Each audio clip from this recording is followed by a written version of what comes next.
নমস্কাৰ সকলোকে স্বাগতম জনাইছোঁ চেনেলটোৰ নতুন এটা ভিডিঅ'লৈ। আজিৰ এই ভিডিঅ'টিত আমি 25টা অতি গুৰুত্বপূৰ্ণ সাধাৰণ জ্ঞানৰ প্ৰশ্ন আৰু ইয়াৰ লগত কেইটামান প্ৰিভিয়াছ ইয়াৰ কুৱেশ্যন তাৰ লগত ৰিলেটেড পইণ্টছ আৰু তাৰে পৰা হ'ব পৰা এক্সপেক্টেড MCQ বিলাক। এই ভিডিঅ'টো পাৰ্ট 10 হয়। ইয়াৰ আগৰ 9টা পাৰ্ট আপোনালোকে যদি চাব বিচাৰে তেনেহ'লে ডেছক্ৰিপশ্যনত লিংকটো দিয়া আছে, আপোনালোকে তাতে ক্লিক কৰি চাব পাৰে, নাইবা এই ওপৰৰ আই বাটনটোত ক্লিক কৰি চাব পাৰে। গতিকে পলম নকৰি আজিৰ ভিডিঅ'টো আমি আৰম্ভ কৰোঁ।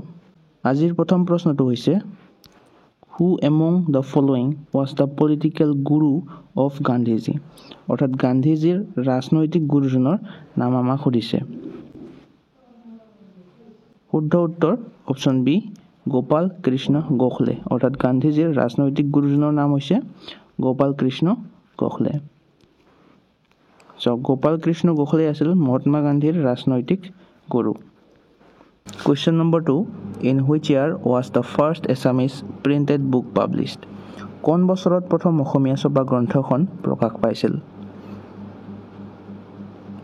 এই অপশ্যন চাৰিটাৰ ভিতৰত শুদ্ধ উত্তৰটো হ'ব অপশ্যন এ 1813, অৰ্থাৎ 1813 চনত প্ৰথম অসমীয়া ছপা গ্ৰন্থখন প্ৰকাশ পাইছিলে। ইয়াৰ ইম্পৰ্টেণ্ট পইণ্ট কেইটা যদি আপুনি চাওঁ, এই প্ৰথম অসমীয়া ছপা গ্ৰন্থখন আছিল ধৰ্মপুস্তক, যিখন 1813 চনত প্ৰকাশ পাইছিল আৰু কোনে প্ৰকাশ কৰিছিলে? আত্মাৰাম শৰ্মাই প্ৰকাশ কৰিছিলে। আৰু এই ধৰ্মপুস্তকখন কি আছিলে? বাইবেলৰ অসমীয়া অনুবাদ আছিল। বাইবেলখন কোনটো ধৰ্মৰ ধৰ্মপুথি হয়? কমেণ্টত জনাবচোন। নেক্সট কুৱেশ্যনটো হৈছে কুৱেশ্যন নম্বৰ 3.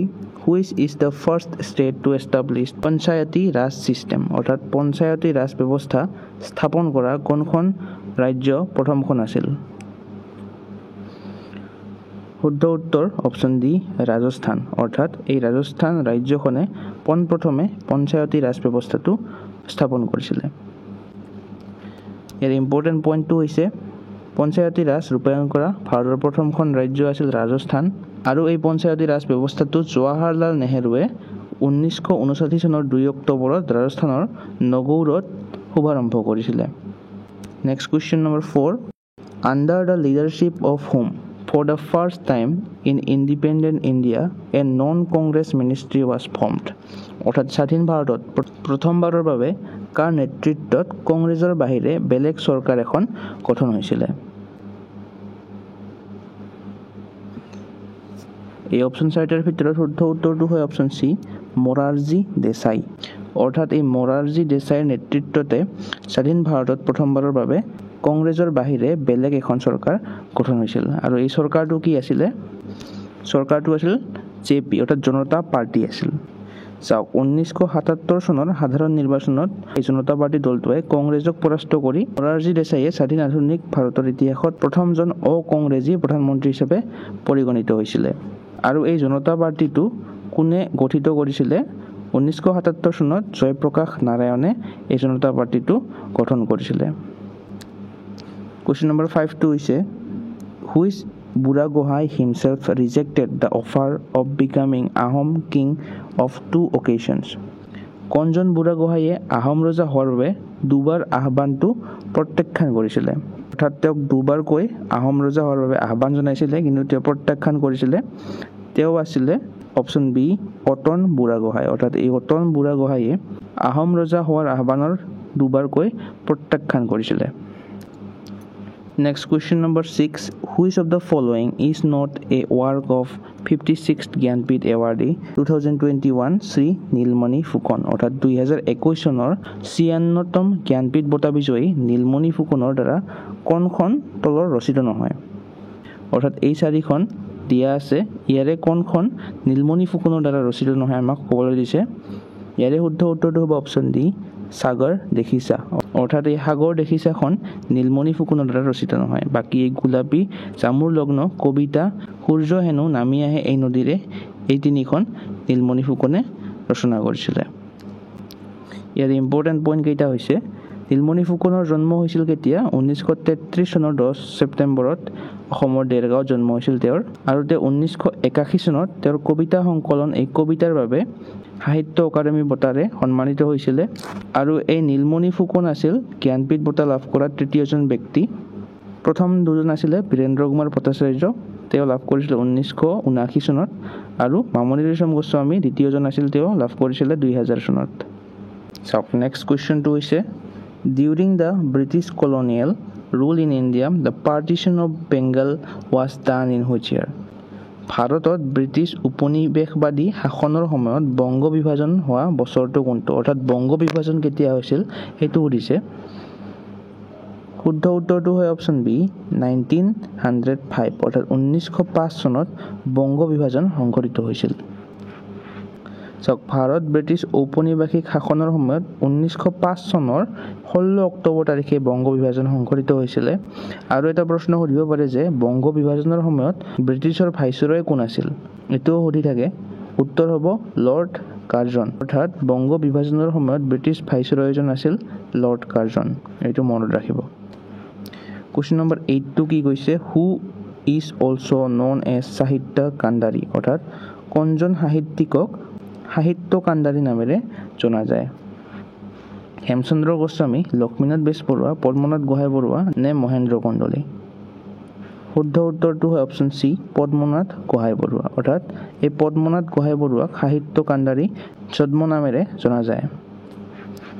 আৰু এই পদ্মনাথ গোহাঞিবৰুৱাৰ জন্ম হৈছিলে 1871 চনৰ 24 অক্টোবৰ তাৰিখে আৰু তেওঁৰ মৃত্যু হৈছিল 1946 চনৰ 21 এপ্ৰিলত। Next question 9 which was the first Assamese modern biography? অৰ্থাৎ প্ৰথমখন আধুনিক অসমীয়া জীৱনী পুথি কোনখন? এই চাৰিটা অপশ্যনৰ শুদ্ধ উত্তৰটো হ'ব অপশ্যন এ আনন্দৰাম ঢেকিয়াল ফুকনৰ জীৱন চৰিত্ৰ। অৰ্থাৎ আনন্দৰাম ঢেকিয়াল ফুকনৰ জীৱন চৰিত্ৰ এইখন আছিলে প্ৰথমখন আধুনিক অসমীয়া জীৱনী পুথি বা মডাৰ্ণ বায়'গ্ৰাফি। আৰু এই আনন্দৰাম ঢেকিয়াল ফুকনৰ জীৱন চৰিত্ৰ এইখন কোনে ৰচনা কৰিছিলে? 1880 চনত গুণাভিৰাম বৰুৱাই অসমীয়াত ৰচনা কৰিছিলে। কুৱেশ্যন নম্বৰ 10টো হৈছে the Indian National Congress was founded in the year 1885 who was the viceroy of British India during that time? অৰ্থাৎ ভাৰতীয় জাতীয় কংগ্ৰেছ 1885 চনত প্ৰতিষ্ঠা হৈছিলে, তেতিয়াৰ ব্ৰিটিছ ভাৰতৰ ভাইচৰয় কোন আছিলে বুলি সুধিছে আমাক। শুদ্ধ উত্তৰটো হয় অপশ্যন বি লৰ্ড ডাফৰিন। লৰ্ড ডাফৰিন আছিল ভাৰতীয় জাতীয় কংগ্ৰেছ প্ৰতিষ্ঠা হোৱা সময়ত ব্ৰিটিছ ভাইচৰয়। এতিয়া দুটা প্ৰশ্ন হ'ব পাৰে, এটা হ'ল ভাৰতীয় জাতীয় কংগ্ৰেছ কেতিয়া প্ৰতিষ্ঠা হৈছিলে আৰু এটা সেই সময়ৰ ভাইচৰয় কোন আছিলে। চাওক 1885 চনত ভাৰতীয় জাতীয় কংগ্ৰেছ প্ৰতিষ্ঠা হোৱাৰ সময়ত লৰ্ড ডাফৰিন আছিল ভাৰতৰ ভাইচৰয়। কুৱেশ্যন নম্বৰ 11টো হৈছে who was the first ruler of Assam who established the Varman dynasty of Kamarupa in the year 350 AD? অৰ্থাৎ অসমৰ প্ৰথম শাসকজনৰ নাম কি আছিল যিজনে 350 খ্ৰীষ্টাব্দত কামৰূপৰ বৰ্মন বংশ প্ৰতিষ্ঠা কৰিছিলে? শুদ্ধ উত্তৰ অপশ্যন চি পুষ্য বৰ্মন। অৰ্থাৎ পুষ্য বৰ্মন আছিল অসমৰ প্ৰথম শাসক।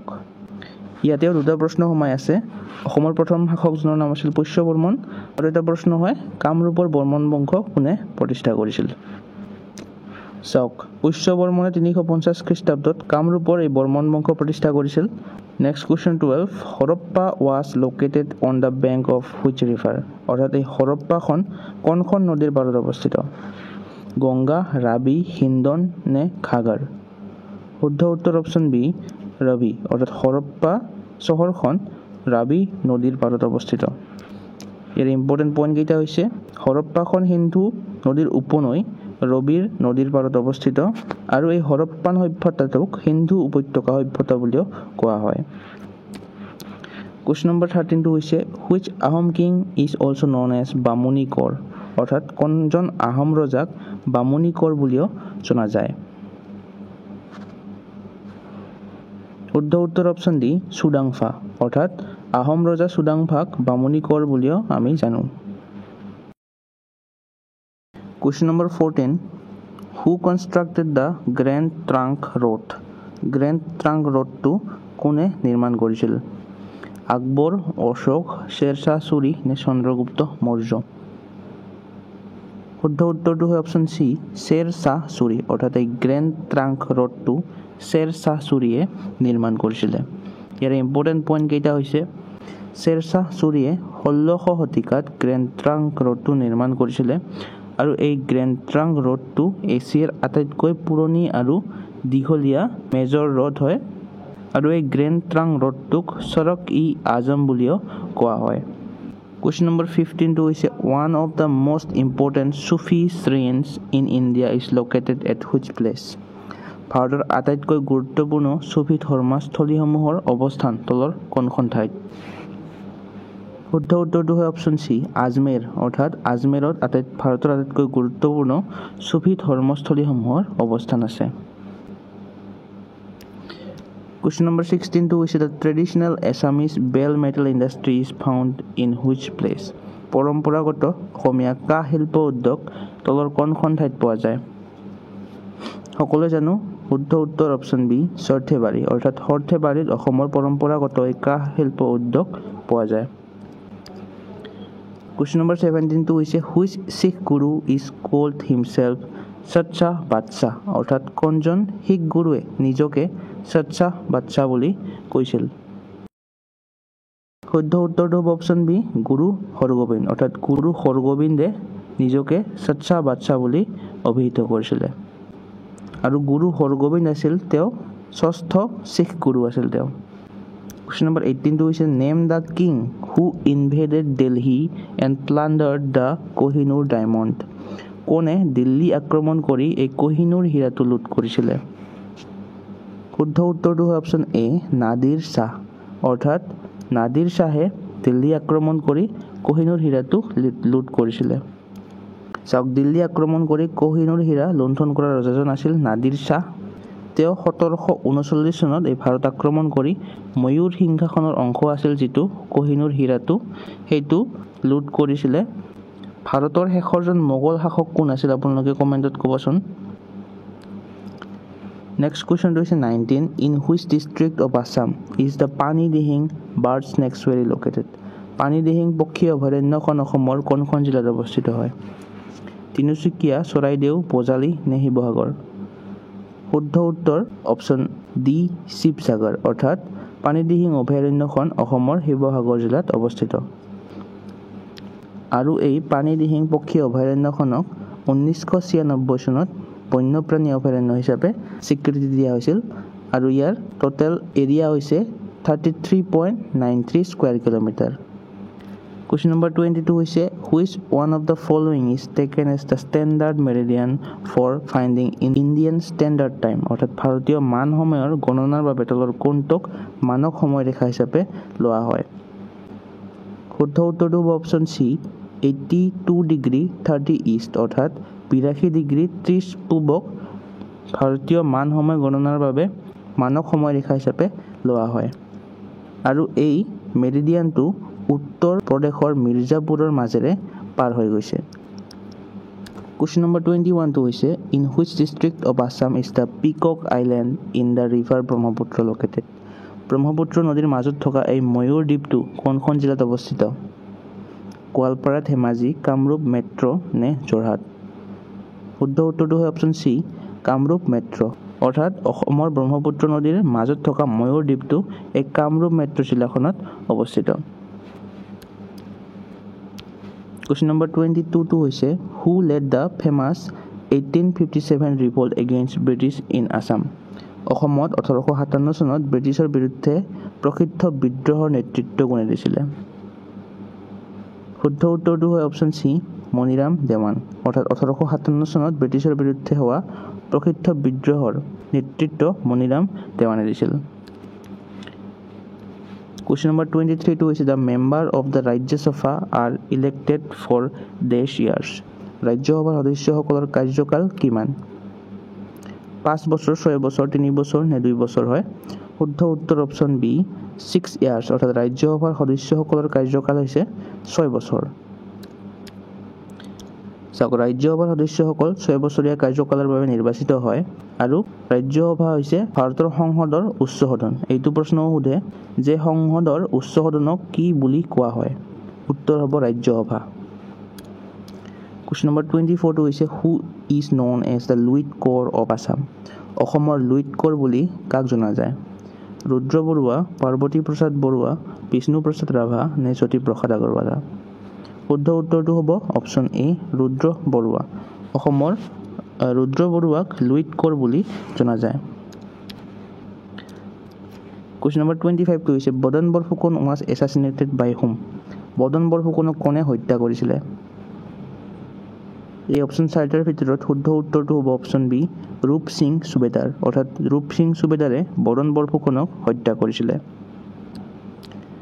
আজিৰ ভিডিঅ'টোৰ প্ৰশ্নটো হৈছে which was the first Assamese film to win national award. প্ৰথমখন অসমীয়া চলচ্চিত্ৰ যিখনে ৰাষ্ট্ৰীয় বঁটা লাভ কৰিছিলে সেইখন কোনখন হয়? ইন্দ্ৰমালতী, জয়মতী, ৰঙাপুলিচ নে পিয়লি ফুকন? এই অপশ্যন চাৰিটাৰ ভিতৰত কোনটো শুদ্ধ হয় আপোনালোকে কমেণ্ট কৰি জনাব। আজিৰ ভিডিঅ'টোত এইকেইটাই প্ৰশ্ন আছিল। এই 25টা প্ৰশ্নৰ আপোনালোকৰ কিমানটা শুদ্ধ হ'ল আপোনালোকে কমেণ্ট কৰি এবাৰ ক'ব। আৰু ভিডিঅ'টো যদি ভাল লাগে তেনেহ'লে এটা লাইক, শ্বেয়াৰ আৰু কমেণ্ট কৰিবলৈ নাপাহৰিব। লগতে এছেনচিয়েল ষ্টাডি চেনেলটো ছাবস্ক্ৰাইব কৰিবলৈ নাপাহৰিব। আজিলৈ ইমানেই, ধন্যবাদ।